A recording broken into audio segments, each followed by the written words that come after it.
You guys all know Aaron Pablo Escobar Pendergraph, don't you? He got himself a little bit of the booger sugar problem.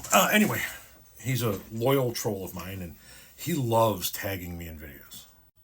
I mean, my man tags me in all kinds of videos all day long, right? His brain is so fucking rotted out from years of booger sugar abuse that he's tagging me in videos I did videos about.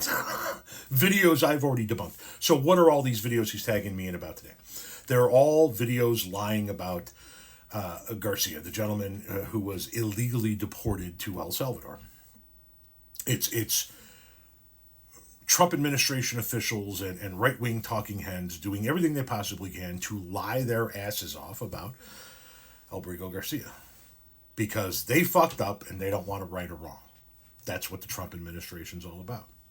So to Aaron Pendergraph and everybody else who has been pushing false information about this particular gentleman, I'm going to allow a gentleman to go ahead and break down the facts for you so that you can try to fit them into that tiny little mind of yours. Enjoy.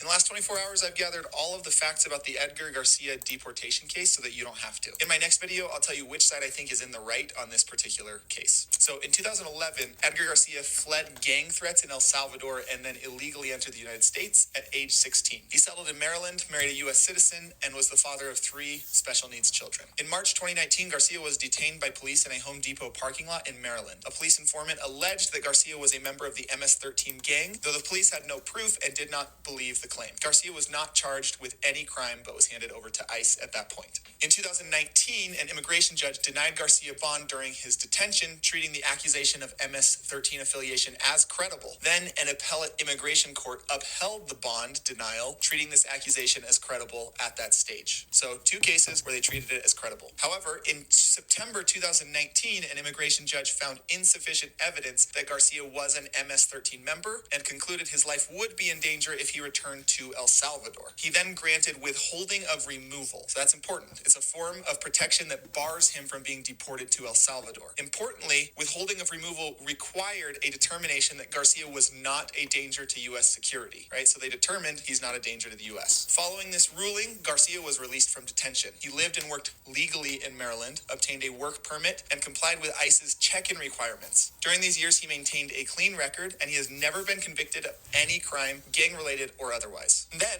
in February 2025, the U.S. government formally designated MS-13 as a foreign terrorist organization. On March 12, 2025, ICE agents then stopped Garcia's car and arrested him in Baltimore as he was driving home from work with his 5-year-old son in the backseat. The agents told Garcia that his legal status had changed, effectively treating the MS-13 terrorist designation as negating his 2019 protection. So they said that doesn't count anymore. Garcia's wife, who was a U.S. citizen, rushed to the scene to take custody of their child before ICE took Garcia away. That was the last time that she saw him. Officers were aware of Garcia's withholding of removal at the time of this arrest. It's become clear, but they proceeded regardless. On March 15th, Garcia was deported to El Salvador's Terrorism Confinement Center, a massive high-security prison that's notorious for harsh conditions. U.S. officials knew Garcia was not to be sent to El Salvador, but say he was added as an alternate as others were removed from the list. There was no notation made that Garcia's removal was prohibited, and due to this administrative error, right, that's a real quote, he was put on the plane. In March 2025, Garcia's lawyers and family filed an emergency challenge in federal court. And then on March 16th, this is not related, this was happening separately, a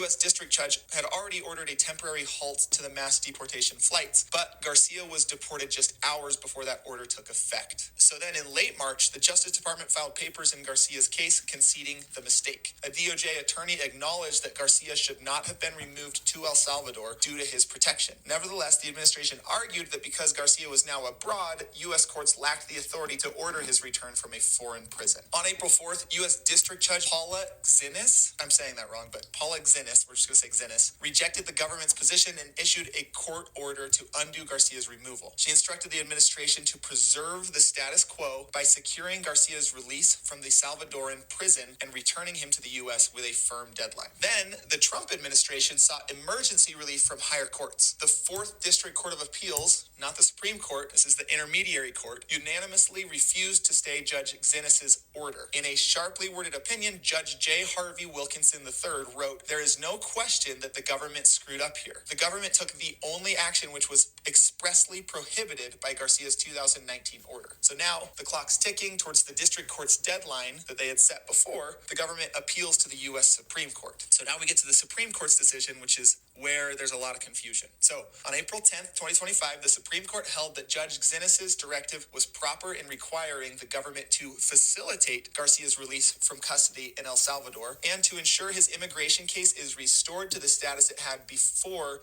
the wrongful deportation. However, the Supreme Court asked the district court, that was the first court that heard the case, to clarify the term effectuate Garcia's return so as to not overstep into the executive branch's foreign affairs authority. So they weren't sure what effectuate means, and they were worried that they were overstepping the bounds of the court by saying they had to effectuate something from another country. Notably, this was a unanimous order. 3 justices from the court's liberal wing criticized the administration's sweeping argument. Remember, this is the argument that they can't do anything if someone's in El Salvador. They said that by the government's logic, it could then deport and incarcerate any person, including U.S. citizens, without legal consequence, so long as it does so before a court can intervene. This is a good point, right? If this is allowed to stand, then all the administration has to do is hurry and deport people with no due process as fast as they can, and they can never get them back. It's a way to circumvent the judicial branch. Following the Supreme Court's decision, the district court reiterated that the government must take all available steps to facilitate the return of Abrego Garcia as soon as possible, right? So that was the district court's clarification. Then on April 14th, just a few days ago, President Donald Trump met with Salvadoran President Bukele at the White House, and both said publicly that they would not return Garcia to the U.S. despite the court orders. As of April 16th, 2025, Garcia remains in Salvadoran custody. U.S. officials state that they are removing any domestic obstacles to his return, and they argue that that is complying with facilitating the release of this prisoner. This is probably going to continue in the courts until the executive branch complies or a further legal showdown ensues. In my next video, I'll tell you who I think is right, the right or the left.